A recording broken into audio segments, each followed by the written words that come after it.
अस्सलाम वालेकुम। उम्मीद है आप सब लोग खैर आफियत से होंगे, ईमान की बेहतरीन हालतों में होंगे। कल की वीडियो में हमने देखा था लिंक और बटन को स्टाइल करना, यानी लिंक को स्टाइल कैसे किया जाता है, बटन को स्टाइल कैसे किया जाता है। आज की वीडियो में हम देखेंगे CSS की डिस्प्ले प्रॉपर्टी को। डिस्प्ले प्रॉपर्टी क्या होती है, यानी इनलाइन एलिमेंट्स क्या होते हैं, ब्लॉक एलिमेंट्स क्या होते हैं, इनलाइन को ब्लॉक कैसे किया जाता है, ब्लॉक एलिमेंट्स को इनलाइन कैसे किया जाता है। जल्दी से हम एक नई फाइल क्रिएट कर लेते हैं जिसका नाम हम रखते हैं lecture24.html।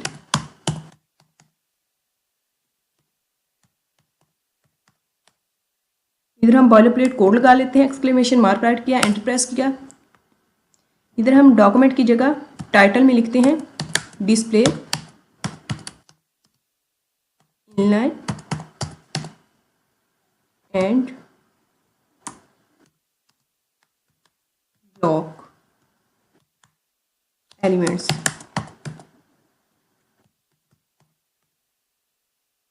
यहाँ पे मैं एक H2 बना लेती हूँ जिसके अंदर हम लिखते हैं welcome to my channel.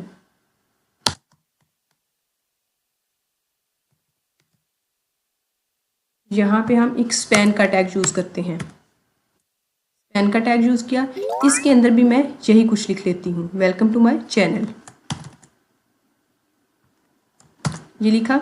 Go live पे क्लिक करके लाइव सर्वर स्टार्ट करते हैं, देखते हैं कैसा दिखाई दे रहा है। ये देखें, इसको थोड़ा सा स्टाइल करके मैं आप लोगों को समझाती हूँ।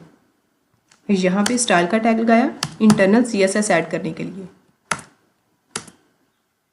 यहाँ पे ये जो H2 है इसको ले लेते हैं, H2 करली ब्रैकेट, बैकग्राउंड कलर इसको दे देते हैं। बैकग्राउंड कलर जो है इसका कर देते हैं येलो, येलो ग्रीन कर देते हैं, या येलो ठीक है, येलो किया। अब हम ले लेते हैं स्पैन को, स्पैन को ले लिया, इसका कलर हम कर देते हैं,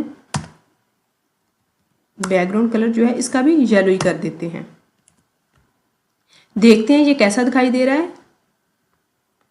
ये देखें, ये कुछ इस तरह का दिखाई दे रहा है, इसका इंटरफेस जो है वो कुछ इस तरह का दिखाई दे रहा है। अब आप देखें कि ये जो वेलकम टू माय चैनल मैंने H2 में लिखा हुआ है वो पूरे पेज की विड्थ ले रहा है, पूरे पेज की विड्थ ले रहा है। ये जो वेलकम टू माय चैनल मैंने स्पैन के टैग के अंदर लिखा है वो सिर्फ उतनी विड्थ ले रहा है जितनी उसके अंदर के कंटेंट की है, जितनी उसके कंटेंट की विड्थ है, जितने में वो कंटेंट आया हुआ है उतनी विड्थ ले रहा है।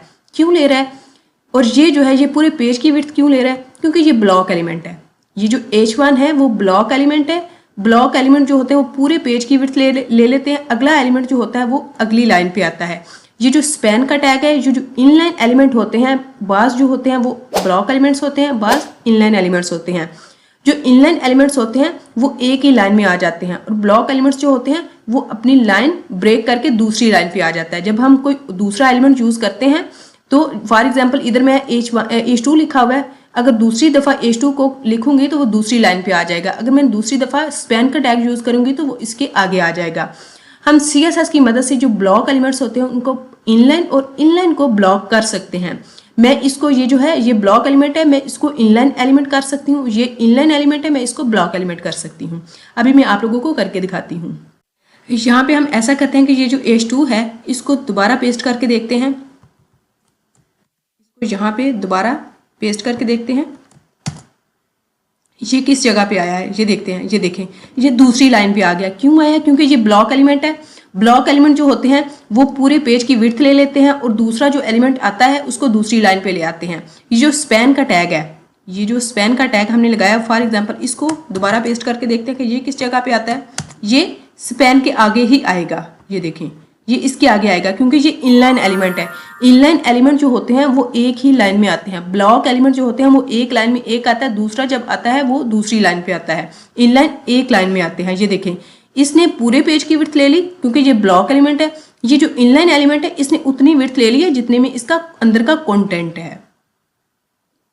अब हम ऐसा करते हैं कि ये जो ब्लॉक एलिमेंट है इनको इनलाइन और इनलाइन एलिमेंट्स को ब्लॉक करके देखते हैं। यहाँ पे ये जो H2 है ये हमारा ब्लॉक एलिमेंट है। ये ब्लॉक एलिमेंट है जिसको हमने बैकग्राउंड कलर दिया है येलो। फॉर एग्जांपल यहाँ पे हम इसको डिस्प्ले करते हैं इनलाइन डिस्प्ले। ये ब्लॉक था, डिस्प्ले ब्लॉक था, हमने इसको डिस्प्ले इनलाइन किया तो देखते हैं कैसा दिखाई दे रहा है। ये देखें, ये एक ही लाइन में आ गए हैं।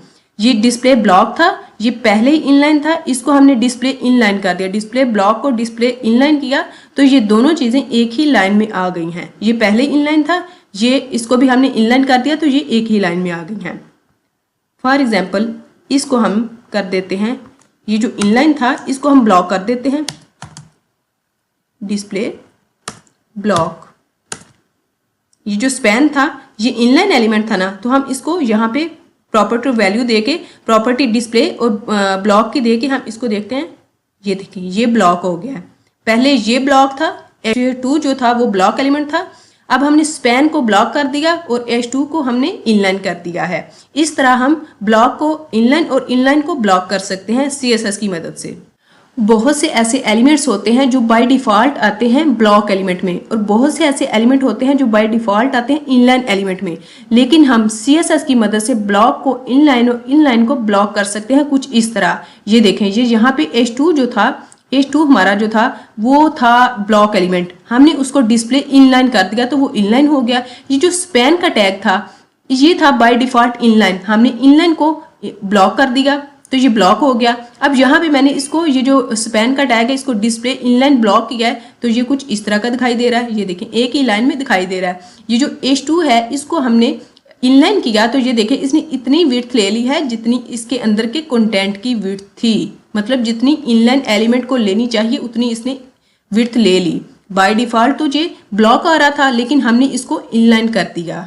एग्जाम्पल ये जो मैंने स्पैन को, ये जो इनलाइन था और इसको मैंने ब्लॉक किया है, इसको मैं इधर कर देती हूँ नन, डिस्प्ले नन। नन किया तो ये देखिए ये गायब हो जाएगा, ये दिखेगा ही नहीं।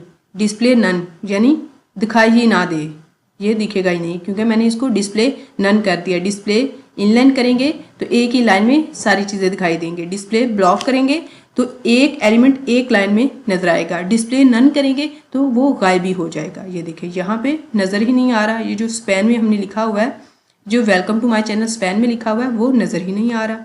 इसको हम ब्लॉक कर देते हैं तो ये देखें ये डिस्प्ले हो जाएगा। ये देखें एग्जीक्यूट होने लग गया वेब पेज पे।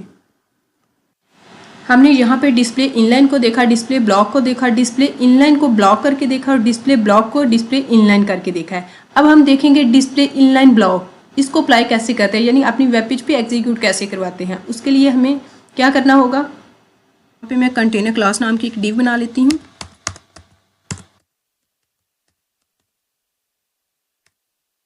इसी के अंदर हम एक और डिव बना लेते हैं, डिव। इसको हम क्लास दे देते हैं बॉक्स की, बॉक्स की क्लास दे दी। इसके अंदर हम एक H3 बना लेते हैं, H3 बनाई जिसके अंदर हम लिख देते हैं हेडिंग। इसके अंदर हम एक पैराग्राफ भी बना लेते हैं। पैराग्राफ के अंदर हम कुछ डमी कंटेंट डाल लेते हैं। लॉरेम 30 वर्ड इंसर्ट करवा देते हैं हम।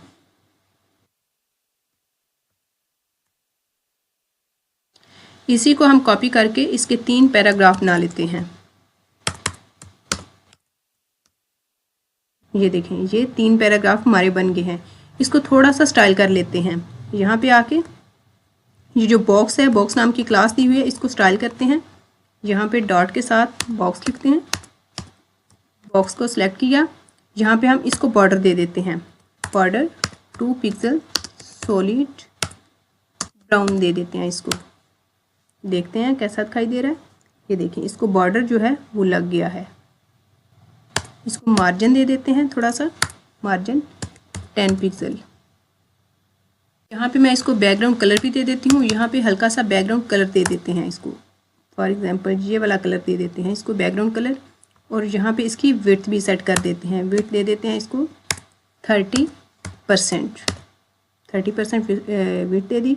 अब देखते हैं कैसा दिखाई दे रहा है। ये देखें ये कुछ इस तरह का दिखाई दे रहा है। इसको इंस्पेक्ट करके देखते हैं। इसको थोड़ी सी स्टाइलिंग यहाँ पे दे के देखते हैं। अब ये देखिए यहाँ पे मैं चाह रही हूँ कि ये जो बॉक्स हैं ये इनलाइन हो जाएं और इनकी विड्थ भी सेट रहे। इसके लिए हमें क्या करना पड़ेगा, यहाँ पे हम ऐसा करते हैं, डिस्प्ले लगा के देखते हैं, डिस्प्ले ब्लॉक करके देखते हैं, कुछ भी नहीं हुआ। फॉर एग्जाम्पल यहाँ पे हम इनलाइन करके देखते हैं। इनलाइन करके देखा तो ये देखें इसमें कुछ ब्लॉक एलिमेंट्स हैं, कुछ इनलाइन एलिमेंट्स हैं। इस वजह से ये देखें ये बॉर्डर सा बन गया है। ये जो बॉर्डर है एक तरफ क्लैप होके आ गया है। अब हम ऐसा करेंगे कि यहाँ पे इस जगह पे डिस्प्ले इनलाइन ब्लॉक कर देंगे। ये देखिए इनलाइन ब्लॉक किया तो ये देखें एक ही लाइन में तीनों आ गए, इनकी विड्थ जो है वो भी सेट हो गई और ये इनलाइन भी होके आ गए हैं, ब्लॉक थे इनलाइन होके आ गए हैं। किस वजह से? डिस्प्ले इनलाइन ब्लॉक करने से। हम यहाँ से कॉपी करते हैं, ये चीज़ यहाँ से कॉपी की, यहाँ पे आके डिस्प्ले, ये जो बॉक्स है यहाँ पे आके हम डिस्प्ले इनलाइन ब्लॉक कर देते हैं। ये देखें यहाँ पे आके चेक करते हैं, ये देखें रिफ्रेश किया, यहाँ पे इनलाइन ब्लॉक कर दिया हमने इनको, यानी ये इनलाइन भी हो गए हैं और इनकी विड्थ जो है वो भी सेट हो गई है। अगर आप किसी भी एलिमेंट को इनलाइन करना चाह रहे हो, इनलाइन करने के साथ साथ आप ये चाहते हो कि इसकी जो विड्थ है वो भी सेट रहे, तो उसके लिए आप ये चीज़ यूज़ करोगे, इनलाइन ब्लॉक को। डिस्प्ले इनलाइन ब्लॉक कर दोगे तो उसकी जो विड्थ है वो भी सेट रहेगी और वो इनलाइन भी हो जाएगा एलिमेंट। आई होप आप लोगों को अच्छे से समझ आ गई होगी डिस्प्ले प्रॉपर्टी की, डिस्प्ले इनलाइन कैसे करते हैं, डिस्प्ले ब्लॉक कैसे करते हैं, डिस्प्ले इनलाइन को ब्लॉक और ब्लॉक को इनलाइन कैसे करते हैं, और डिस्प्ले इनलाइन ब्लॉक को एक साथ यूज़ कैसे करते हैं। मिलते हैं नेक्स्ट वीडियो में, तब तक के लिए अल्लाह हाफिज़।